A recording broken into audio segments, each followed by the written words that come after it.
নমস্কার, আপনারা দেখছেন বেঙ্গল লিবার্টি। আমি বিট্টু রায়চৌধুরী।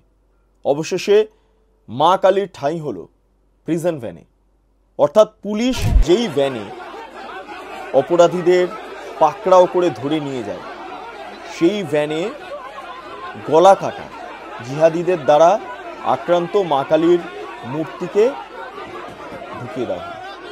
কি অদ্ভুত ছবি! ছবিটা পশ্চিমবঙ্গ পুলিশ তাদের কাজ।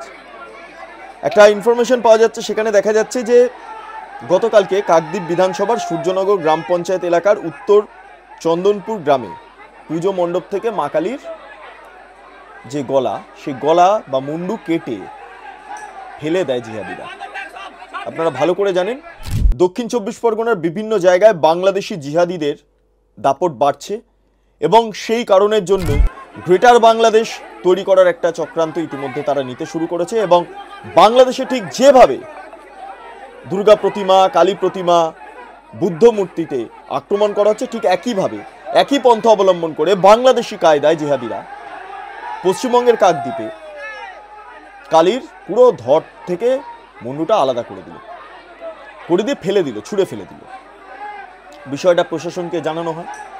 প্রশাসন ধামা চাপা দেওয়ার প্রবল চেষ্টা করে। মন্দির যেই গেট, সেই গেট পুরোপুরি বন্ধ করে দেওয়া হয়। এলাকার বাসিন্দাদের ধামা চাপা দেওয়ার চেষ্টা করা হয়, কিন্তু আর কতক্ষণ ধামা চাপা দেওয়া যাবে? যখন জনরোষ প্রকাশ্যে আসতে শুরু করলো, পুলিশ তখন কি করলো? পুলিশ তখন দুষ্কৃতীদের ধরা তো দূরের কথা, পুলিশ কি করলো? যারা বিক্ষোভ দেখাচ্ছিলেন তাদেরকে প্রিজন ভ্যানে তুলে দিল এবং তার পাশাপাশি কালীমা,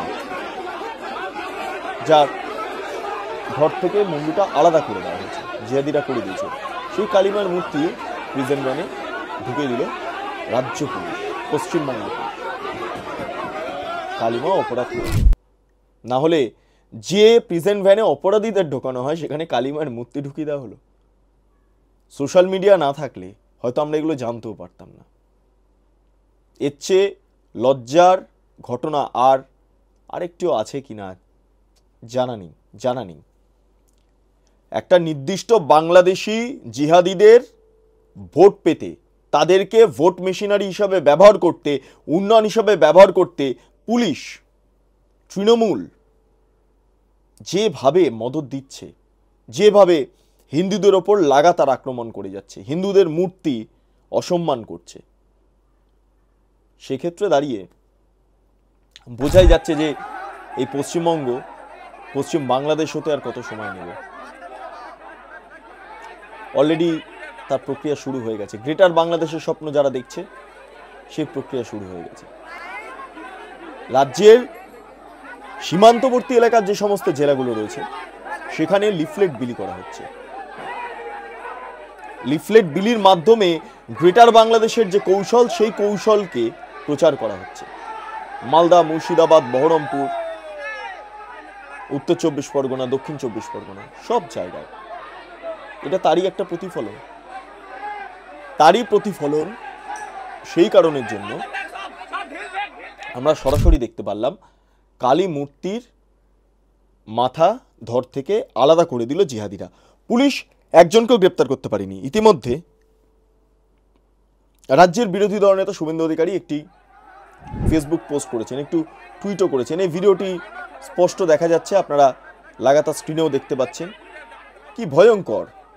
পুলিশ রীতিমতো যারা আন্দোলন করছিলেন, বিক্ষোভ দেখাচ্ছিলেন, তাদেরকে তো মারধর করে প্রিজন ভ্যানে তুলে দিয়েছেন। কালীর মূর্তি, সেটাকে প্রিজন ভ্যানে তুলে দিল, ভাবনার বিষয়। এবং যারা বিক্ষোভ দেখাচ্ছিলেন, জিহাদিদের অ্যারেস্ট না করে লাঠি পেটা করা হচ্ছে বিক্ষোভকারীদের। শুভেন্দু অধিকারী লিখছেন, মমতা বন্দ্যোপাধ্যায়ের পুলিশ শেষমেশ মা কালীকে প্রিজন ভ্যানে তুলে নিয়ে গেল। ছি, এই লজ্জা রাখার জায়গা নেই। গতকাল কাকদ্বীপ বিধানসভার সূর্যনগর গ্রাম পঞ্চায়েত এলাকার উত্তর চন্দনপুর গ্রামে পুজো মণ্ডপ থেকে মা কালীর প্রতিমার মাথা কেটে নিয়ে চলে যায় জিহাদিরা। রাজ্য প্রশাসন যথারীতি তৎপরতার সঙ্গে ঘটনা চাপা দিতে সব রকম প্রয়াস করে। পুলিশ প্রথমে গ্রামবাসীকে ভয় দেখিয়ে মন্দিরের দরজা বন্ধ করলেও গ্রামবাসীরা সম্মিলিত প্রতিবাদে মন্দিরের দরজা খুলতে বাধ্য হয় পুলিশ। দুষ্কৃতীদের ধরার চেষ্টা না করে পুলিশ গ্রামবাসীদের দমন করার অপচেষ্টা করায় হিন্দুরা জেগে উঠেও সংঘবদ্ধ হয়ে প্রতিবাদ আন্দোলন শুরু করায় পুলিশের ওপর মহল বিড়ম্বনায় পড়ে যায়।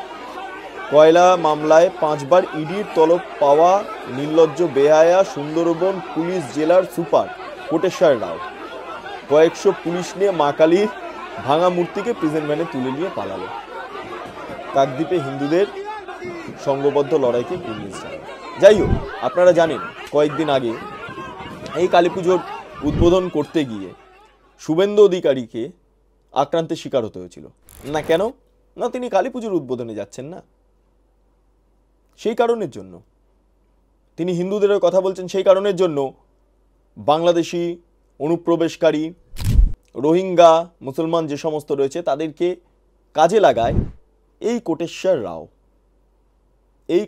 রাও। এ হচ্ছে সুন্দরবন পুলিশ জেলা সুপার।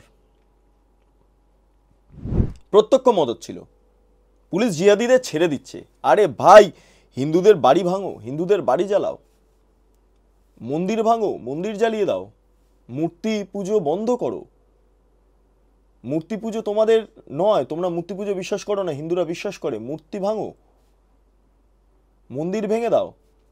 এই সমস্ত কোথাও গিয়ে একটা মদত দেওয়ার চেষ্টা করছে। এবং প্রত্যক্ষভাবেই সুন্দরবনের যিনি দায়িত্বে রয়েছেন কোটেশ্বর রাও, পুলিশ অফিসার, বিরাট পুলিশ অফিসার, যে মূল অভিযুক্তদের প্রিজন ভ্যানে তুলতে পারে না, তুলে নিয়ে যায় কালী মূর্তি। সেই কোটেশ্বর রাও। হাসিও লাগে এবং লজ্জা হয়, ঘৃণা হয়। চাটতে জিভ ক্ষয়ে গিয়েছে, এমন পরিস্থিতি হচ্ছে পুলিশের। লজ্জার জায়গা নেই, লজ্জা ঢাকার জায়গা নেই। এই আবহে দাঁড়িয়ে স্পষ্ট বোঝা যাচ্ছে রাজ্য প্রশাসন, রাজ্য সরকার, রাজ্যের শাসক দল, রাজ্যের পুলিশ অফিসাররা কি চান। আমি একটাই কথা বলবো, যে কোনো জায়গায় সংখ্যালঘুরা আক্রান্ত হলে অবশ্যই প্রতিবাদ করা উচিত, সেখানে কোনো ধর্মের জায়গা নেই। কিন্তু যখন একটা নির্দিষ্ট জেলায় হিন্দুরা সংখ্যালঘু হয়ে পড়ছে, যখন তাদের মূর্তি ভাঙচুর করা হচ্ছে, তাদের ধর্মাচরণে বাধা দেওয়া হচ্ছে, তখন কথা বললে তথাকথিত সেকুলাররা ক্ষুব্ধ হয়ে পড়েন। তাদের লজ্জা হওয়া দরকার। এই কারণে লজ্জা হওয়া দরকার কারণ সেকুলারিজমের থিওরি এটা নয়, তোষণ নীতি নয়, যেটা মমতা বন্দ্যোপাধ্যায় করছে। আমি আরেকটি রিপোর্ট আপনাদের সামনে তুলে আনবো। এই মুহূর্তে দাঁড়িয়ে সিপিএম কেবলমাত্র তৃণমূলকে যে শুধু চাপে রাখতে চাইছে, বদলাতে চাইছে না, সেই রণকৌশল সিপিএম এর প্রকাশ্যে আনবো। সেকুলাররা যারা এই কথাগুলো বলেন না, দিদি মোদি ভাই ভাই, সেই সমস্ত তথ্যগুলো আপনাদের সামনে তুলে আনবো। তবে আজকের দিনে দাঁড়িয়ে যেই ঘটনা ঘটলো, যা আমরা দেখলাম, যা আমাদের উদ্বেগের কারণ, যেভাবে এই পশ্চিমবঙ্গর সীমান্তবর্তী এলাকা, আমি বারবার যে খবরটা প্রকাশ্যে এনেছিলাম বা এখনো নিয়ে আসছি, গ্রেটার বাংলাদেশের স্বপ্ন দেখছে, সেই গ্রেটার বাংলাদেশের একটা ন্যূনতম ছোট্ট ছবি আপনাদের সামনে তুলে ধরলাম। এই হচ্ছে এদের প্রসেস, এই হচ্ছে এদের কৌশল। যেটা বাংলাদেশে হচ্ছে ঠিক একইভাবে পশ্চিমবঙ্গ শুরু হয়ে গিয়েছে। মূর্তি ভেঙে দেওয়া, গলা কেটে নিয়ে যাওয়া, তারপরে মূর্তিটাকে প্রিজন ভ্যানে তুলে নিয়ে চলে গেল পুলিশ। এই যে এটা বাংলাদেশেও ঘটেছে, এখানেও ঘটছে। ফলে সবটা মিলিয়ে সমস্ত ছবি ক্লিয়ার হয়ে যাচ্ছে। গ্রেটার বাংলাদেশ পশ্চিমবঙ্গর সীমান্তবর্তী এলাকা হয়ে উঠছে এবং গোটা পশ্চিমবঙ্গকে আপনারা চান বাংলাদেশ করতে, সেটা সম্পূর্ণটাই আপনাদের উপর নির্ভর করবে। আপনারা আপনাদের মতামত কমেন্টে জানান। আপনারা এতক্ষণ ধরে দেখছিলেন বেঙ্গল লিবার্টি। চ্যানেলটি ভালো লাগলে লাইক করুন, সাবস্ক্রাইব করুন, শেয়ার করুন, বেল আইকন ক্লিক করুন। পাশাপাশি www.bengalliberty.com সেখানে ক্লিক করুন। সমস্ত খবর আপনাদের জন্য সাজানো রয়েছে। স্বাধীন, কাঁচিহীন এবং গেরিলা সাংবাদিকতার পাশে দাঁড়ান। অসংখ্য ধন্যবাদ।